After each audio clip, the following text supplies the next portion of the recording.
Welcome to the Holiness Today podcast. On this episode, I have a conversation with Director of Nazarene Discipleship International, Sam Barber. In this conversation, we talk about what NDI is doing in 2025, how we think about the journey of grace, and the connection between evangelism and discipleship.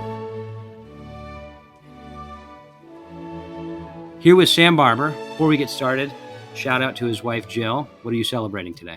Today, February the 3rd, is our 35th wedding anniversary, and we're celebrating it by working at the Global Ministry Center. And this episode should be coming out the day before Valentine's Day. Will you do something for Valentine's Day in celebration? I'm trying to remember where we are. If we're home, yes. Okay. We might be traveling somewhere, and so we'll find a way. We'll find a way to have a nice meal or something. Where did you get married in February 3rd? You know, we got married in Morgantown, West Virginia, and we all prayed for a rainy day because it could have easily been a foot of snow. And it did rain, and we were delighted. You didn't have a snowstorm. No. That's good. No, it was a gamble, but we made it through. That's good. Yeah, I don't know if I know of any other February weddings, so that might be my first, so. Yeah. But no snow. That's good. No snow. That's good. Well, we're here at the start of BGS week, heading into Leadership Conference, M25, and then General Board, which that pretty much covers your February. Right. But you were elected at the beginning of August in 2024, and you kind of had a short year. But how did that year go? Yeah. And how do you feel going into 2025? Well, I feel great. I feel honored to have the opportunity to serve the church in this way. I think I'm a pastor deep down, always will be. But I think God has opened up that call and enabled me to serve, a little while as a district superintendent, which I love. And then this opportunity is a great joy because I think discipleship's kind of in my bones. Thinking about it, mostly trying to help the church get handles on it and actually do it. I think one of the most overlooked things in all of the New Testament is the Great Commission, which it sounds like a terrible thing to say, but I think we struggle, not because we're bad people, but because it's just kind of something that is not natural to be able to really follow what Jesus said there, go and make disciples of all nations. I'm glad we're a part of a church that has discipleship as its mission and is practicing that and accomplishing that around the world. But I'm also very interested in the average Christian, the person sitting in our churches week after week. What if we could awaken in our great church a real heart to follow Jesus' commission and make disciples? I think it would be an incredible impact, not only on the church, but literally on the world. And so I'd love to be a part of that. And something unusual that Nazarenes do, and perhaps other denominations as well, is we start discipleship first, connecting it with prevenient grace. So in the Great Commission, now you can correct me as being a better biblical scholar than I am, but Jesus didn't say, make sure they're saved before you disciple them. There was a model in which they went out and discipled, but share a little bit about that. I know you connected the journey of grace with the Great Commission and the cycle of resurgence for USA Canada at Leadership Conference recently, but tell us about how we do that as Nazarenes. Well, I'm glad you brought it up. Actually, our function at M25, the USA Canada celebration that's here in this month, is to talk about the connection between evangelism, which is their theme, gospel, bringing others to Jesus. That's their theme. But what does discipleship have to do with that? And you sort of started talking about that. So let me just pick up there. We're convinced that discipleship is really the ecosystem where evangelism happens best. You can evangelize kind of like a cold call. And I know people who actually kind of have a gift for that. They're just really good at almost immediately turning the conversation in that direction. I've just never been that person. Mm-hmm. And what I think really that Jesus did in the New Testament is he engaged his followers in his life in following God, I think before they ever sort of really figured out who he was, or we might say before they came to a point of belief. And I think the call is for us to do the same thing. I think the call to us as Christians is to open ourselves to the people that we know, our friends, our families, our classmates or our coworkers, whatever, our neighbors, the people that we know, we open our lives to them and just involve them in the life that we have. And if we're following Jesus, I guess, passionately or faithfully, I think it's pretty inevitable that the topic and the subject and the life of Christ in us is going to show up in our conversations and relationships with those that we know. And in time, with the work of the Spirit, as you just said, God's prevenient grace always at work, frequently that turns into an opportunity to talk about Jesus, which is really what we should be doing, and introducing them or helping them to find a moment or a point of belief. So like Jesus did with his followers, I think we're to do with our friends, the people who are around us.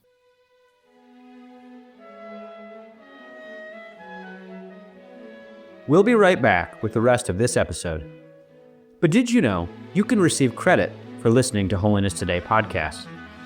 Holiness Today podcasts qualify for lifelong learning with the Church of the Nazarene.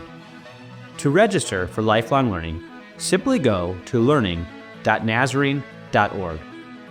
The Lifelong Learning Registry provides Nazarene ministers the opportunity to record and report their efforts to develop and maintain a pattern of lifelong learning. Every Nazarene minister is encouraged to engage in a variety of lifelong learning activities. The code for Holiness Today podcast will be listed in the show description. This code can be utilized for this episode and any previous episode you wish to listen to. Thank you for being a listener and sharing in the ministry of the Church of the Nazarene. Now back to the rest of your episode. I'm going to misquote Bob Dylan, especially since there's a Bob Dylan movie out right now, so this is bad. This is a great podcast. Right. But I think he's got the line that everyone's going to serve someone.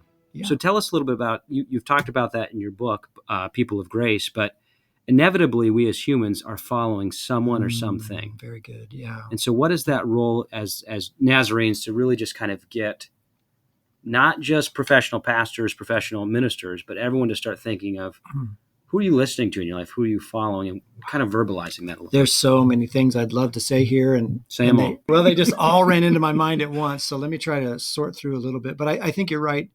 I'm convinced that, we're all sort of being discipled, if you let me use that term now, not as Jesus would have intended us to use it, but just like generally. Yep. There are so many influences that have such influence over us that we catch ourselves following. We're sitting here today in Lenexa, Kansas, not far from, home of the Chiefs Kingdom. And that's the way they refer to it, is the Chiefs Kingdom. And last night I went to the store to buy a Chiefs, something, sweatshirt or something.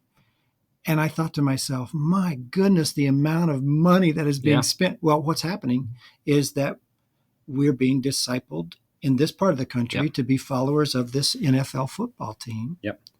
And you can get pretty far down into that until it does become like this life reorienting thing. Well, it's not just true of the Chiefs. It's true of so many things that we have access to now in our lives. And so what I think our message might be is, hey, everybody, notice that all of these things are trying to get a hold of you. You can't let them have first place. Jesus and his call has to have first place in our lives if we're going to be Christians. So I think it's incumbent on us as pastors and teachers to be talking about this in our local church setting, making people aware of the stuff that's vying for their lordship, so to speak, or vying for lordship in their lives. And then to turn instead and say, okay, well, Jesus, based on all that you've done for me, and the journey of grace does an amazing job of telling us that. He draws us, he saves us, he sanctifies us. So Jesus, based on all that you've done for me, what must I do in response to that? And in NDI right now, we're talking about that in our definition of discipleship as following Jesus, just as he asked his disciples, he still asks us, and including others in our journey of grace, or making disciples. And I think if we can rally around a definition that is that sort of simple, it will really help the church to recognize that the call from the Lord in response to all the grace that God has poured out is to follow him and to open our lives up to the people that we already know and include them in our life in Christ.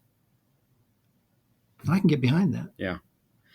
And a question that may be asked by listeners who go to church regularly and might be saying and listening, I don't know if I have anyone discipling me. Mm. Or they may not be actually realizing that they are being discipled or that they're being in a situation. Or on the flip side of that, they might say, well, I do have a lot of friends, but what does that look like for me to disciple others? Kind of that imposter syndrome coming out a little bit and saying, who am I to disciple others? Yeah. I'm not asking for a formula, but Yeah. but just kind of maybe an anecdote or a picture or a shape to that. Well, I think that's kind of the place where our obedience to the Great Commission falls apart so often, is the imposter syndrome, or who am I to, to try to say anything about this? But I think that's missing the point. I think Jesus kept it very simple. Follow me. So if we decide that we're going to follow Jesus, he's going to start to work on us in a beautiful way. He's going to change our desires and our hearts. I really believe this. I believe through the study of his word and through prayer and through listening and through attending worship and whatever else it is that goes on in the life of a believer, if we are intentional about following Jesus, he begins to go to work on us and soften our hearts towards him, certainly, and also towards the world. That's what Jesus was about. And so once that begins to happen in us, he is free then to bring us opportunities to engage the people around us. I don't think it always looks like, in fact, I think more often than not, it doesn't look like sort of a cold call evangelism. I think there was a period in time that worked really well. I'm not sure it's, let me just say, I've never been strong in that kind of evangelism. But what we can do is open ourselves to the people that we know, invite them into our lives, live our lives faithfully as followers of Jesus. And when the opportunities arise, we can share the hope that we have. And then we can just stay connected to those folks and live life with them, walking with them through whatever it is that God brings to them to make them disciples. So we've thought about it so often as a program, and programs are fine. And sometimes we need some structure around that. But I really think the call is to the person that attends our churches to follow Jesus with all their hearts and to open themselves completely to the people around them so that God can bring them into their lives. This kind of way of thinking about discipleship is not quick. Yeah. It's not instant coffee. This is slow and methodical. And sometimes the gains or the wins, so to speak, are small. Yeah. But it's the way Jesus did it. Well, and stirring some thoughts, it seems like when I've talked to those involved in ministry I want to be careful on how I say this, but maybe in a Western context or in the Anglosphere, in USA, Canada, and I'm thinking of actually someone I was talking to in Australia, there's kind of a struggle and a notion that they are aware of who Christ is. They've heard of it. When I think of cold call, I think that maybe that methodology works for someone who's never heard of the gospel. Yeah, maybe so. In any way. Maybe not. Sometimes that might work when someone needs to be shaken awake. But I think the challenge, or maybe where discipleship is meeting the challenge, is how I'd want to put it, is recognizing that there's a lot of people that need to be remembered back into the church, in the sense that they've been there before. And I can think of a handful of people, just my neighbors, that some of them go to church, but many of them were baptized in some form of church and are curious. And my wife and I will, watch a football game with them, and they'll ask questions. I guess you could say we're discipling them. I don't want to, again, maybe that's my imposter syndrome, but I find it not challenging, but interesting that they all are aware of who Christ is. But they probably aren't following Christ. So I guess to put definition to it, they're not Christians in the sense that they're not following Christ. I see what you mean. So, you coming from a local church context, existing in that, being a pastor in Lenexa, spending time in the local ministry, and then moving on to a DS in Ohio, working with local church pastors, now into a global world, and I'm shaping up to a question here, but do you notice differences? Are you starting to notice differences in how discipleship, maybe not a formula, because that definition works for the global church, it's based in scriptures and global commission, but how that manifests differently, maybe in different contexts? I think that's one of the reasons why I get excited about the little definition that we have in NDI, because I think it's global. I think it's universal. Mm-hmm. When you talk to someone about following Jesus, everybody who is a Christian gets that. Like, oh, I know what you mean by that. I'm going to get engaged in the things that draw me closer to Jesus. And then it works also to say, well, you have friends, don't you? You have acquaintances and neighbors. Well, what if you opened your life to them? So I think, there's a ton of differences. Like when we when we sit with our global council, global NDI council, the United States and Canada has the cycle of resurgence, and that's their approach. And then Mesoamerica has an approach, and Korea, Asia Pacific, they have an approach. Yeah. So it's all a little bit different, but they share these common factors. And it's essentially about helping the people that we know become followers of Jesus. And then we ourselves as followers of Jesus, opening our lives. Everybody's got some version of that. And I think that's the part of it that makes it really solid scripturally, kind of universal and timeless. This is what Jesus was asking of us. The exact way that gets played out in our circle of influence, even if we go micro, maybe a little different for you, Nate, than it is for me. Yeah. But on a macro level also, like in world regions, it's going to look different, and that's okay. Yeah. As long as we're doing this thing that Jesus said, follow me. Yeah. And bring these people into this life that you have in me. Yeah. So I don't know if that gets at your question very well, but I really do think that having a way to think about discipleship that is succinct and clear will be a blessing to the church. Well, and another, as you were talking, just thinking about it in a global context, and again, my context is going to paint the way that I think about this, but in some sense, we all have that divine spark in us. We all have the image of God. We all have that thing that connects us to God. Mm-hmm. We all are part of Adam's race. That it seems like, because going back to Journey of Grace, Prevenient Grace, that when we interact with people that are non-believers, that I think even in that interaction, just seeing how we live our lives, I just think more often than not, when we spend time with these people, they become curious. And it's like, that's got to be the Holy Spirit that's operating in it. But again, going back to that person, so you can answer their question, how does that mean? Because, there's that tension, and I think I know the answer. This is the answer that I feel comfortable giving: prayer. But there's that tension of, I'm not going to cold call, but I have brought this person along. I have kind of, shown them, to use Americanisms, the product and how good it is. do I keep pressuring them to that, and giving it up? And maybe you have some anecdotes for that, in your ministry that as you think about that. And again, that's a formula that I'm kind of looking at, but I'm really kind of maybe looking for an illustration. I'm not good at pressure things, so I'm never good at sort of. That's why prayer is my virtue. but, and this is important, I think, Nate, because I think many people feel kind of like we do. Well, we're not very good at pressuring people. And so I don't think pressuring is the answer. I just think that obedience to the Spirit is really what we're after here. So I do know that in the course of my life and friendships, I will sense a nudge where I sense that the Spirit is saying, you should ask them about something, or you should drop a card to them, or I don't know. And it's those moments where we need to be obedient, because that's where God is ready to work. God's already working. He's now enlisted my help because I'm at the right place at the right time. And to miss that opportunity, I think, is to sort of shirk a responsibility that I think the Spirit wants me to have. So stepping into that obedience. And really, this is where we've also kind of confused it a bit. We feel so responsible for this, and it's God's work. So I think that, we're carrying too much weight if we think, I can't do this. Well, of course you can't. You can't save anybody. Right. But God can, and He can use your friendship or your words or your compassion or your service to bring that. And I'll go back again. This is a slow work. I mean, I love it when I get the chance to be, as the scriptures tell us, somebody plants and somebody waters, but somebody else gets to see the harvest. I love to be on the harvest end.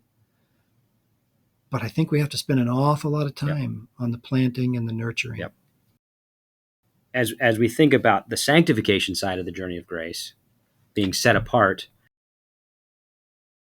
as believers, how do we be in the world as disciplers but not of the world? Great question. And I think probably you're going to get tired of me saying things No. about this definition, but I actually do think that the greatest guard against anything that would lead us away is that sincere effort to follow Jesus. Like I know that in 24 hours, if I somehow miss my time with the Lord, it has a negative impact on my psyche, on my heart, on my attitudes. 24 hours. So if I want to avoid being sort of pulled into whatever the culture says is a good idea in some detrimental way, I'm going to have to do something. I'm going to have to take some responsibility, certainly with the help of the Lord, but I'm going to have to take some responsibility to follow Jesus and mean it. So for me, that looks like first thing in the morning, sitting with the Word, working through prayers, interceding on behalf of the people that I feel like the Lord has given me a chance to intercede. And that means I have lists and I have apps on my phone and I have prayers that I sometimes pray that are sort of prayers of the church. And then most of the time it's extemporaneous praying, but I'm working through those on a regular basis because that has a formative effect on who I am. That shapes me and also sort of steels me against all of the stuff that would drag me away. Now, I don't want to act like I'm above temptation or something. I'm certainly not. But I'm going to do everything that I can to follow Jesus and to build a life in him that is strong. And I want that for the church. I want that for the folks who just are showing up and there's a deep hunger and they know it's there and they haven't yet discovered what the answer to that is. I think the answer is that kind of a vibrant life in Christ that brings fulfillment. But so that's why you can tell in this podcast, if there was a camera, you'd see my arms waving around and I get excited.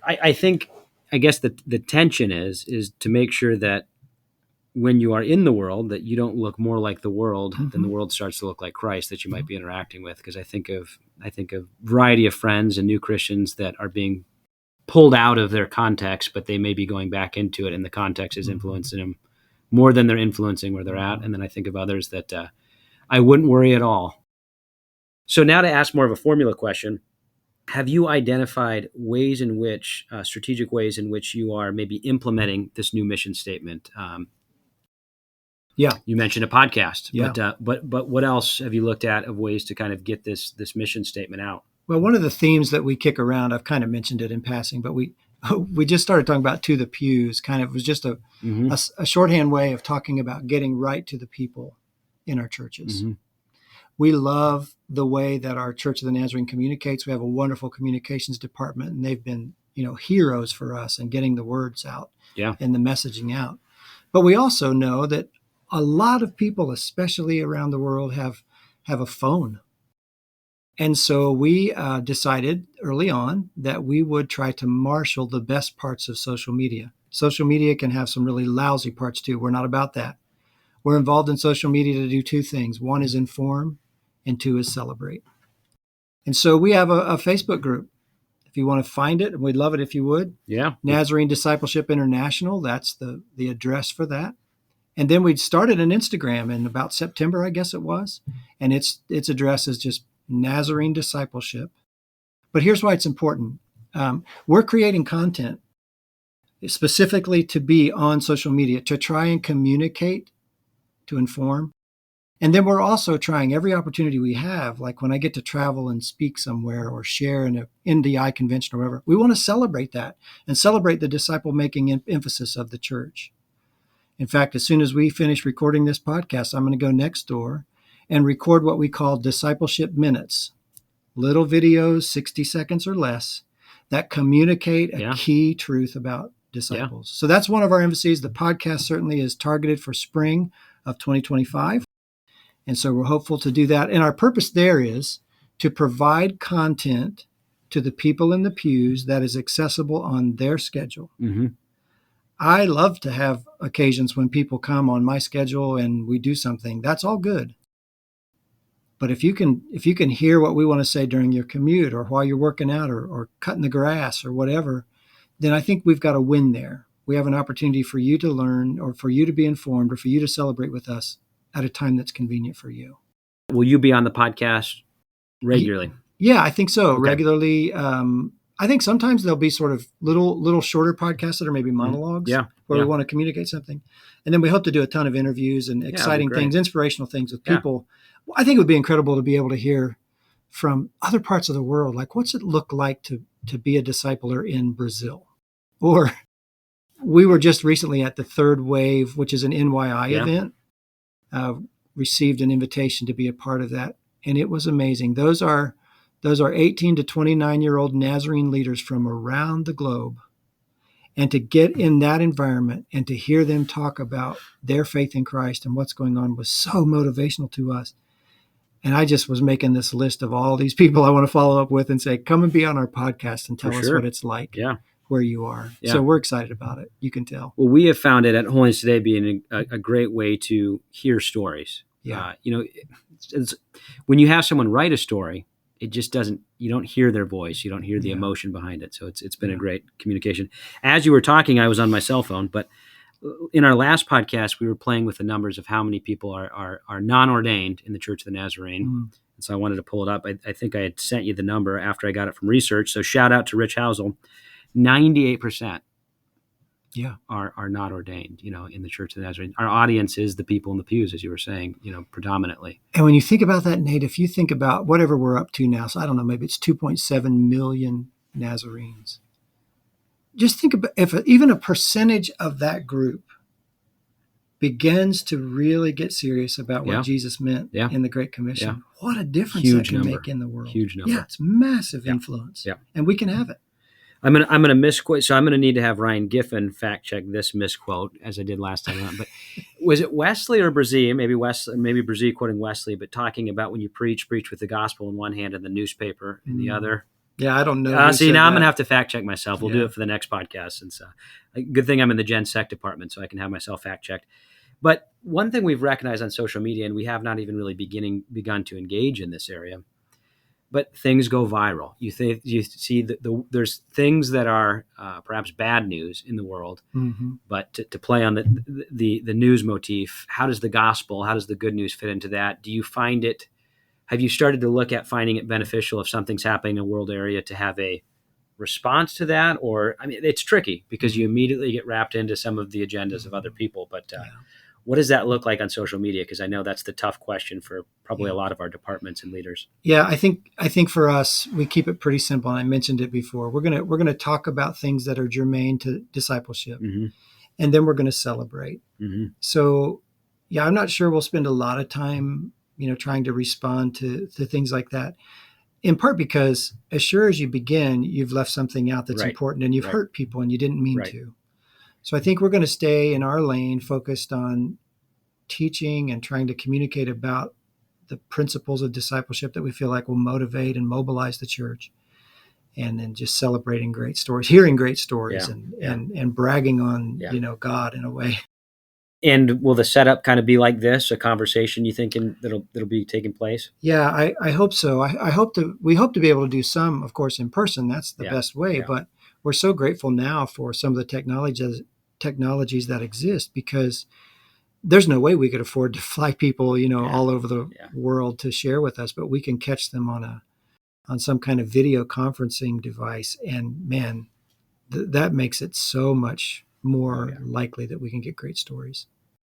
We're excited for that. We'll definitely put the link to your Facebook page and social Instagram page, and then hopefully in spring we'll be able to share your link on the podcast. It'd be wonderful. So, what are some of the other initiatives in 2025 you got going? So, I know you've got some more thoughts that as it's coming up. So, just really quickly, we've said it before, but give me the mission statement. Go ahead and give it to me as you have it written. Well, the statement of discipleship. The statement of discipleship that's being here. Launched. It is a covenant decision to follow Jesus and include others in our journey of grace. So that's going to be one of our main areas to focus on this year, just helping the church grasp that devotion. In order to do that, we've been talking about it with our global council. We've also met with every educational field in the United States and Canada with the NDI leaders there. And overwhelmingly, the response to that definition has been, thank you for clarifying. Thank you for keeping it simple. Thank you for keeping it biblical. Thank you for helping us see that it applies everywhere. So we feel pretty good about it, having talked about it so broadly.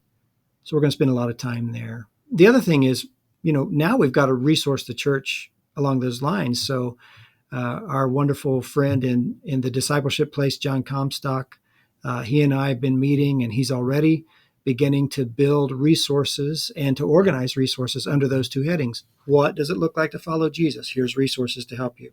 What does it look like to include others? Here's resources to help you. So that's only going to be ramping up and increasing in the months and years ahead.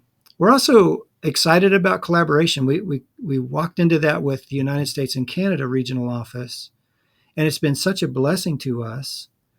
And then we discovered that some of our other folks around in the Church of the Nazarene have an interest. NYI was so gracious to invite us to be a part of the third wave event.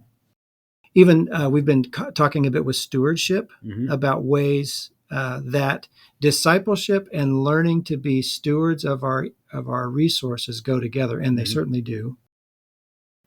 I think one of the things that drives us at NDI is recognizing that there's no place in the church that discipleship isn't central.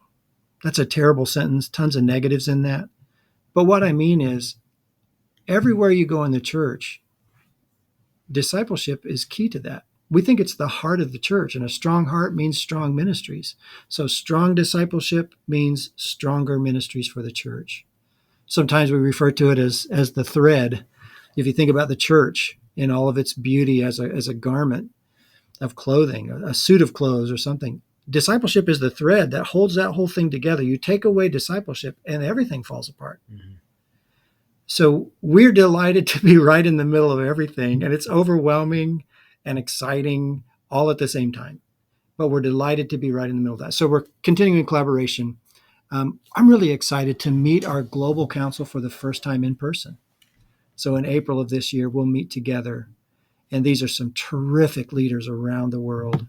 And we can't wait for that. And then, of course, we're gearing up already for Global NDI Convention 2027, when all of that begins to happen. Great news, GA Kids is happening again. We've gotten the go-ahead. We've gotten the person who's going to help us lead it. We've gotten the resources. And it was such a blessing last time. So we're very excited about GA Kids. And then the World Quiz. Yeah. All these things kind of fall under the umbrella of NDI, and we're very, very excited about them. So, we're excited to move forward this year and see what God has for us. And GA Kids, that was done for the first time last assembly, is that right? Yeah, okay. Last time it was the very first time it had ever been done. And so it's here in Kansas City. You think there'll be any Chiefs Kingdom discipling going on here in Kansas City? If they go to any store or look at any billboard, then yes. Yeah. Well, in closing, how can we be praying for you? What can we be thinking about our listeners as you're going into this busy season? Hopefully you survive February, right? Pray for February. It'll be fine. I think that like anything that is really central to the work of the Lord, there's plenty of opposition. And when you think about what would really happen if the Great Commission became a real part of the life of every believer in the Church of the Nazarene, well, there's going to be some resistance to that, I think. So praying for us to continue to tell the story about what it means to be a disciple of Jesus and what it looks like to include others. I think that will be important. I think, prayers for our church. It's difficult to be a global church, but we're committed to it. And so we want to learn how to do that as well as we can. Certainly prayers for me and for NDI. We go through moments where we feel elated and overwhelmed in the very same 60 seconds. That's just kind of my life right now. I absolutely love everything that I'm doing. And a moment later, I think, what are you doing? You don't know what you're doing. So I think just prayers that we will live into that sort of space where we're realizing if Jesus doesn't help us, we're all in trouble. That's a good place to be.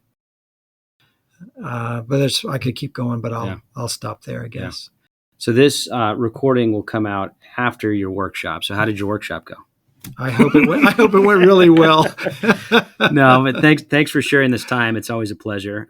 Any good pizza stories recently with your pizza peel? Yes. You made some good pizzas. So the other day, at Christmas time, we had our whole family, lots and lots of people making pizzas. And I made everyone's pizza. Everyone was happy. They're all inside enjoying them. And then I made, I think, a masterpiece pizza for myself. And as I pulled it out of the pizza oven, I leaned down to turn the oven off and dropped the whole thing on my feet. And so it was rather disappointing. There it lay on the floor. And did you? What'd you do with that pizza? Am I Well, allowed to ask? We're just not going to mention that. Someone may have eaten it, right? Yeah. So it was disposed of. Well, thank you for sharing this time. It's always a pleasure. Thank you, Nate. Thank you for listening to the Holiness Today podcast. If you enjoyed this production and wish to hear more, visit holinesstoday.org/podcast or find us on Spotify, Apple, and Google Podcasts.